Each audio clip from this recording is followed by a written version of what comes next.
Yes. Good morning, guys. It's a weekend, man. Oh.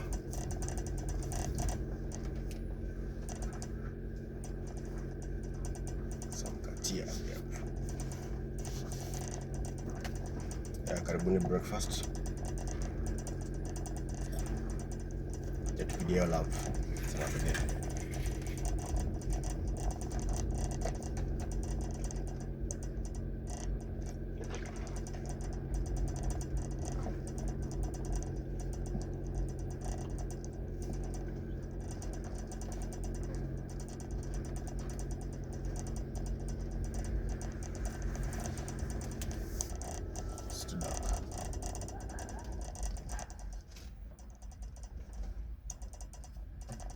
Yes, not tinted.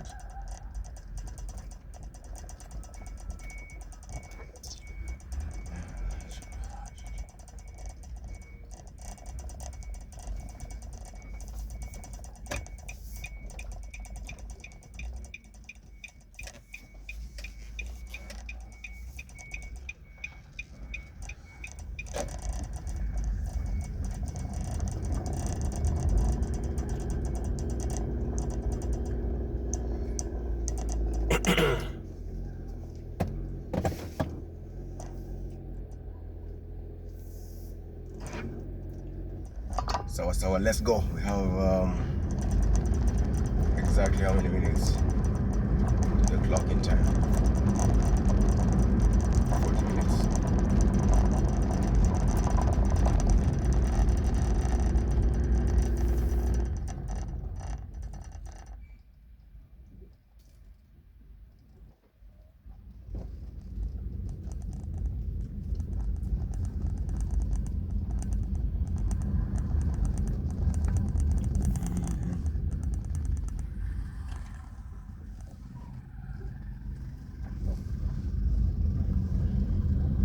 Tufike maliko stable, alafu we start talk immediately. You always have to learn a thing or two about business and how much time it takes to build a business. Damn, it's fascinating. This is not all on personal experience. It's from the mentors as well and from research.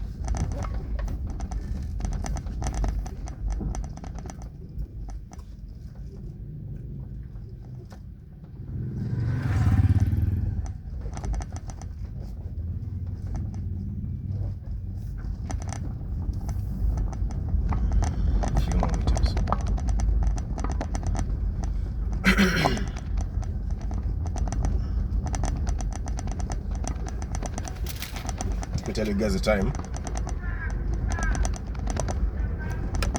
It's 7:55 a.m. Kenya time.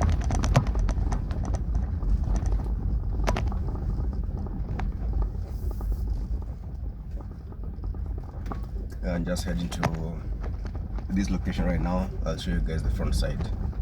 Just getting into the airport road. Yes, going to join Southern Bypass, then slightly Langata Road, then Ngong Road, then boom, Kilimani.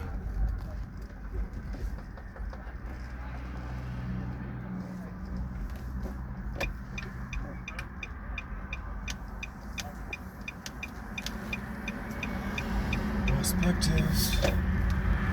Perfect, the road is a bit clear today, no traffic. So we have 35 minutes right now. That's good enough.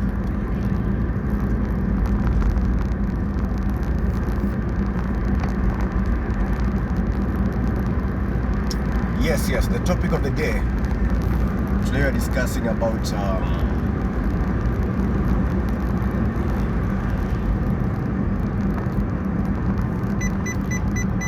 leveraging, like leverage when it comes to like starting a business with almost no capital. I couldn't get anything like zero capital but sometimes you get lucky. But if you're going to register a business, that is still a bit of money to be spent, but it is slight, like it's very slight cash, like almost insignificant amount. Right now, registering sole proprietorship in Kenya is 950 shillings. So you can just register and run it online without having to have a physical shop and working for so many people. Yeah, and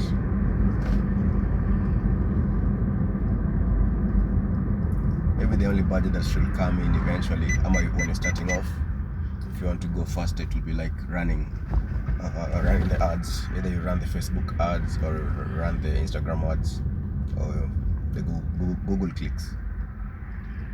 Yeah, so you can just choose to do that. This year, I had actually in an interview, yeah, Dr. Kingori, he was interviewing this legend. His name is KRG the Don. He's a big man. Like, this guy has very, very interesting perspectives about life generally and about business. No? I don't know whether the lighting is changing. Or is it? Maybe just a bit. Yeah, so he has very, very interesting logic about how things work. Kwanza I'll explain the circulation of money works. This guy is a very funny guy. But it was explained in a very, very, very layman's language to a point that anybody will understand that. He was explaining do you talk up and up and up. So now he was giving real examples. Yeah, I found it very interesting. So alikuwa anabonga story up. Let me say that I pick from what you're saying. Yeah, so you're saying government ile inakanga sana kabla ilipe watu. So iachilie pesa haraka ndio wale watu walikuwa wamechukua loan warudishe loans kwa bank, na wengine wachukue ndio wanunue matatu ama wanunue wafungue hardwares. Hizo hardwares watu wa mjengo wapate job, ndio watu wa mjengo wakipata job waende wapeleke hiyo do wapi? Kwa mademo wao. Alafu wa mademo wao wapeleke hiyo do salon, alafu sasa after it was crazy. You guys should just go and have just the first hand way really explain your stuff. It was interesting, but that was just a bit of it. Yeah, so the main point that I want to drive, something he mentioned, alisema any business that requires under 1 million and below to start has already been done. That is interesting. They said any business that you might think about, unahitaji capital less than 1 million Kenya shillings, ishafanywa tayari. And it got me thinking. I don't really know whether he's right or not, because I feel like at this point, with my 2-cent experience in business right now, there are so many other opportunities, that require almost probably even 1% of that amount, and you get started with the business. But it's gonna take you a bit of time. Of course, what money does, when you have 1 million to start a business, if you are careful enough and you do the math right, the chances of failing are slim. But when you use very little capital, and that's all the money that you have, let's say like you use 100,000, then you end up pesa uko nayo mbele nyuma, then umeamua kwenda the old school way of taking a shop in CBD. Of course, hiyo hata itamaliza kuweka shelves, utakuwa out of cash, alafu by the time mwezi ya pili inafika ndo libe rent ingine, hakuna customer amekam already, because you haven't been able to like do the marketing at the same budget. So it's a bit tricky. Yeah, so I kind of get what he's saying. Yeah, so you have higher chances of building a business when you have higher capital. Of course, that is a fact. That is a fact for sure. But also, if you have some level of patience, I can share a way. Yeah, how we were able to like bring the business back up after the COVID hit. Yeah, actually COVID was there was stuff. So I don't like talking about it like so much, because everybody has a similar story. We have like only 5% of the people who made it very, very well. Your time wakaanza kumake profit time ya COVID. There are very few, by the way. There are very few. So the 95% of us usually lose don't buy. So for a bit, like 20% of us really get so serious hadi ikabidi saa hawezi lipa rent tena CBD, ama hawezi lipa tu rent Nairobi, ikabidi umehostiwa na maybe your aunt ama rudio chaman. Oof, no man. Yeah. So from my personal experience, it was that bad, and I had to. I couldn't pay rent in Nairobi at all. Like we were getting zero income from Monday to Monday. The whole entire fucking month. Like there was no money coming in. No one is ordering branding services, bro. Also branding was a share myself. If you guys made it during that time, because branding affects everything that was shut down during COVID. The target market. Yani target market yake ni corporates. Corporates ilikuwa za downsize. They were cutting some employees off. Alafu wanza kusema ati wanaanza kufanya promotion. Sangapi? Hawana do ya ku print hizo t-shirts ama banners and whatever. They can't spare the money to do that. They can't do that. They also target bars and restaurants. They were all closed down. Naambia mweke space kubwa sana. So hawezi anza fikiria story ya print menus and anything. No, you're not planning on spending any more cash. Yeah, so churches pia tuliambia watu wasiende kanisa, ndio pia tunataka biashara kufanya t-shirts and all that and banners. Yeah, so technically branding target market yake yote ilikuwa nje. Ilikuwa nje. Yeah, so there was no money coming in at all, and we had to eventually decide to close down. So many businesses were closed down in town. Wengine wenye walibahatika wali manage tu kushikilia because hujui ita take how long. So nashikilia hii mwezi, ukihope next month itakuwa better, then you end up taking debt. Yeah, then hopefully COVID itaisha soon. Yeah, so that's how people were able to hold on to their shops and even places, the business of living. But watu wengi wali have to downsize. Yeah, so I had to go to Juja and request my aunt to host me for I don't know how long, you know. Nilikuwa tunaangalia na probably it take like 6 months alafu mambo yote ishe. Man, I stayed there. Like nilikaa huko, she said it's okay, just come to my place, which is in Juja, and you don't worry about anything. So nilikuwa napata food, napata place ya kulala. Not for the 6 months I was thinking, no, it was not even 1 year, it was 1 year and a half. Damn, it was crazy, man. It was crazy. So a whole year and a half I stayed at my aunt's place, and the whole branding business that we had built for like some years before that ilikuwa down, ilikuwa imelala vizuri kabisa, Romax, like there was nothing, it was worth zero. Yeah, so now after that COVID inaanza kupunguka. I remember that time siko nimekaa for long hivyo bila simu yangu kulia, man. Hadi nikaanza kuacha kwa nyumba juu sasa sihitaji anymore. No one is calling me. Because nimezoea clients wana call every time, man. Karibu ningia depression. Yeah, so yeah, and apparently that time also I was also single. So no calls from a girlfriend, no calls from a client. Aish, bro, this unaweza ingia depression. Yeah, so this time round nilikuwa naomba daily kupata client tu mmoja hivi mwenye anataka to print t-shirts. Na mimi natoka top hivyo Juja na panda mat that tao. Does not matter how much I'm going to retain. Hata kama nitatumia tu do yote on the transport alafu customer ko deliver hiyo t-shirt yake moja, I will do that. Yeah, so I started doing that every time napata tu customer moja mimi na pull up nayo mbaya na songa nayo mbaya. I started posting every day, man. I mean, I post 2 jobs zangu za kitambo, but every day me I'm posting, whether kuna client ama hakuna client. So watu wanauliza lakini wazee hawana hiyo dosa hiyo. So still, you understand, everybody is suffering. Yeah, so literally that whole time, so I want to explain to you how the business was able to like pick up, and now it's how many years later? It's like since 2021. Tulianza kurudia tena after 2021. So we restructured everything, alafu 2022 ndio tukaanza go all out now.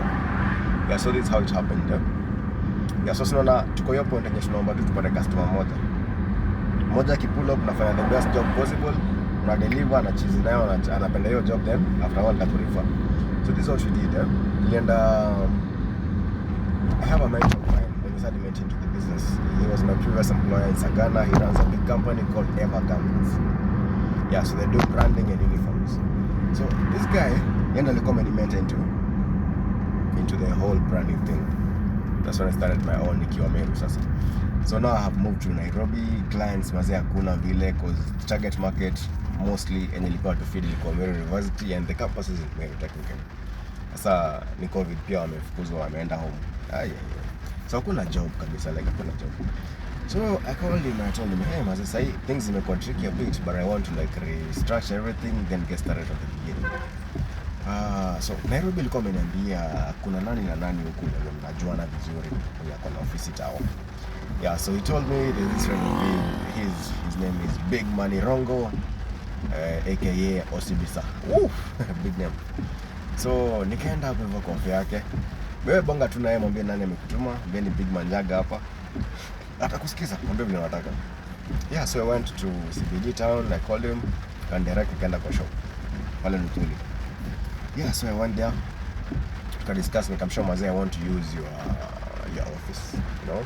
Every time I have a client, itabidi sasa ikuange sasa in the office yangu chief man. Sijui kama ita control your design man. Akasema as long as kuna busy na kama tunafanya pamoja na mimi na get cut yangu. Usiogope. Hata ukitaka tunaweza jina yako hapa. I will literally just do that.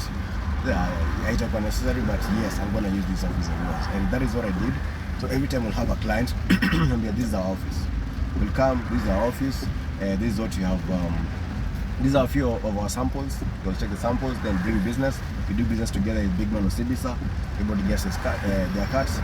Kila mtu anarudi mtaani. So vile COVID iliisha, busy kaza sasa kurudi. Wale wasema kwa ukipostia daily wanakutext alafu reply sana wanakuambia sasa ndio nataka hizo business cards, sasa ndio nataka hizo roll banners, sasa ndio nataka hizo vitu. Alafu nimepata job place nyingine sasa and they are also looking for a branding company. So you start getting referrals like that.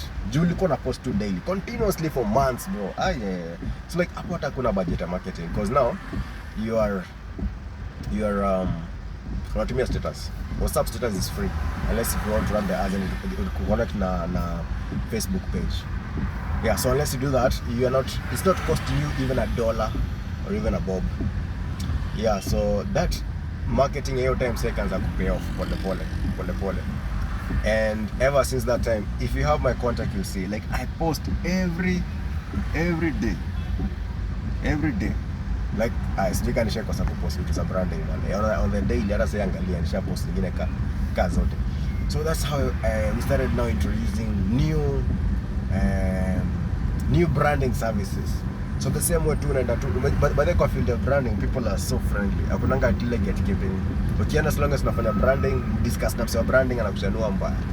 Yeah, so we moved from just doing one product, which was just t-shirts. Then we started doing the polos, started doing the hoodies, started doing shuka za mama. Then pole we started doing pens, notebooks, flyers, business cards. Like it's a whole list of things. Like from doing one product to doing over 200 products. Yeah. That was a turning point of everything. Yeah, so at that point, na managed to control your clients pale hivyo wanakam. So I remember I hit like 1.5 years and business was good. Like nilikuwa tu na move from one house na tu like I'm comfortable enough and move to another house. Like saa do ikaanza sasa kupull up your design. So naangalia na so I started getting people. Of course wanaona ile mbako wanapiga hapo, wana pull some clients, wana come through, couple people are coming to that office. They can see you're doing that. So people started approaching me and asking whether you could partner and share an office and take one amazing office pamoja to brand jina yetu as a job. So the first time that happened was a lady friend of mine for the same office. She was also working in another person's office. I don't think I really need that because honestly I was feeling like I was still making the money, so why should I spend rent in Nairobi na make your dough man? It's like still itakuwa different sana because mimi siangalia budget ya marketing and all that, so unless busy come to anze kushika excess kabisa, sioni kana need an office. Yeah, so akaelewa, alafu after a while she opened her own. Then another friend of mine, his name is Jeff, kama kanisho yo naona mboga mazuri napiga, already have one partner but as we take a better office and we partner the three of us. What do you think? Yeah, so I thought about it. I was like, anya hizi opportunities zinaweza kupull up mingi. Ni kama tu universe ndio nifungue office. Lakini si sahi bana, ni mapema bado. Like I can still manage to make some good work bila office. Because me sleep rent in town, man. Sleep rent. Tunashija tu profit zetu na nani? Na chief man pale. Yeah, so that's what we did. Tukaanza sasa kurun hivyo. So ni a second opportunity. The third time, a friend of mine now, his name is Cyrus. He's a very close friend of mine who partnered in a couple of businesses ever since then. Na akakama kanisha nataka kufungua Beastyle. Mimi nikamshow nao. CBD bana man, hizo stories ama Goodwill. Goodwill mazina range from 500,000 to 1.5. Hata kama ni ground floor mazee, you'll be lucky if kama utakuwa ripped off some good 2 million. Mazee ngapiga hesabu zangu mazee, make sense. So he told me, aliniambia story mapema kama 6 months before hata aanze ku actualize. So mimi nikaangalia niko na 3 months to eat. I was thinking about it very hard, like ama nichukue tu office kwa niko. So nikaanza ku walk into offices and into corporate those business buildings. Nauliza rent ni how much hapa nini. So nikaanza kuangalia naona ni 50,000, okay. Ingine naangukia na para ni 35k, it's a good size. Okay. Then nini kiasi para zingine za wanchwani pia. Kisha kufika bei unafika tu bei iko nini. Yeah, so I did the hunt for another 3 months. Then one day after nishapata nyumba, yeah, 35,000, and I was ready to go and just pay it, because now you pay 35k then times I think 4. I was ready to pay it. So that was like around 140k. So nashikana to only 70k. But like, why not? To ekeleyo shit. From there to be like how much? 35k divided by 2. Pesa kidogo sana. Like I affect a lot. No. So the next day I was ready to pay. My friend had already transferred the cash to me, so I was ready to go and just take the office. So ikafika point asubuhi tu mapema kabla tu niende nilipe ile office nilikuwa nimeona jana. Unaona?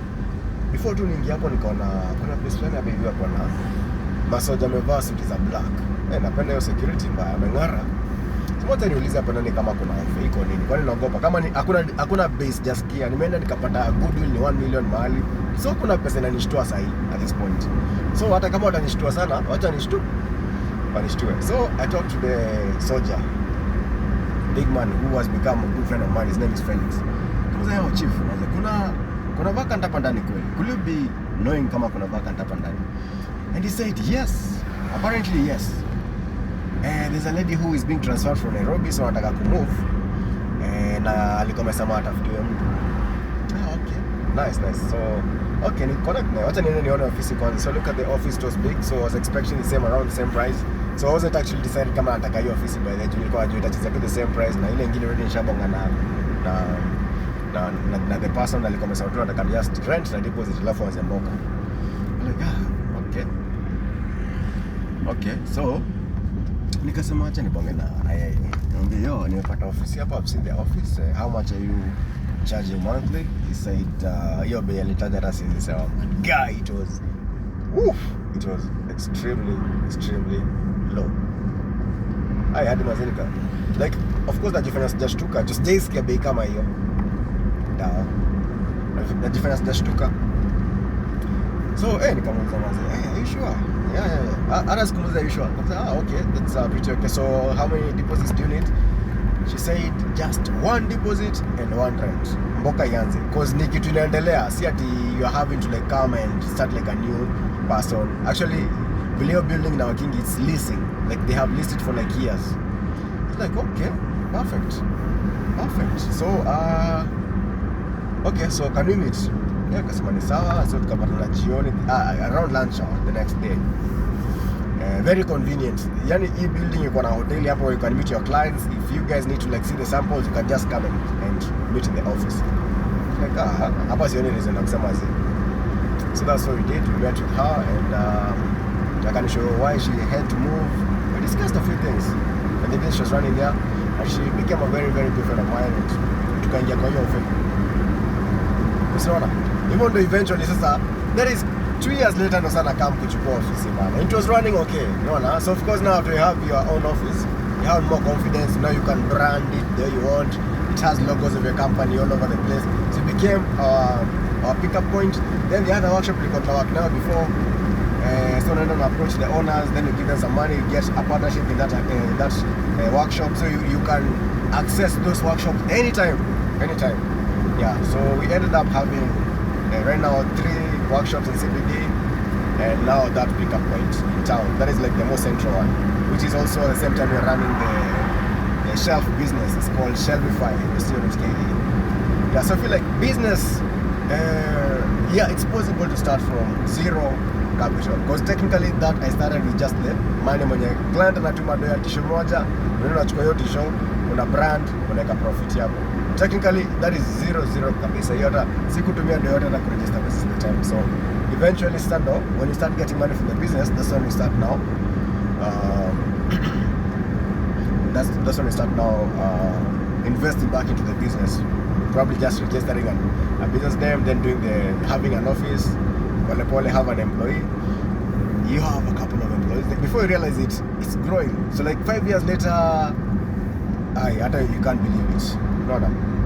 Yeah, but I feel like this is not something that people discuss a lot. People wanasemanga kuna biashara kwanza Nairobi si rahisi. Yes, si rahisi, lakini ulifanya nini ndio uweze kumanage? Because kama mtu alifanya, si unaweza fanya pia wewe. There is the law of cause and effect. Whatever has a cause has an effect. Yeah, so technically whatever is happening in your life right now, iko na cause yake fulani, and if you dig deep enough, utajua reason ilikuwa gani. Whether it's positive or negative, like it always has to have a cause. Yeah, I think basically that is enough discussion. Yeah, on that bit. So in case anybody has any questions regarding the same, then we can discuss it. Yeah. Adios, muchachos.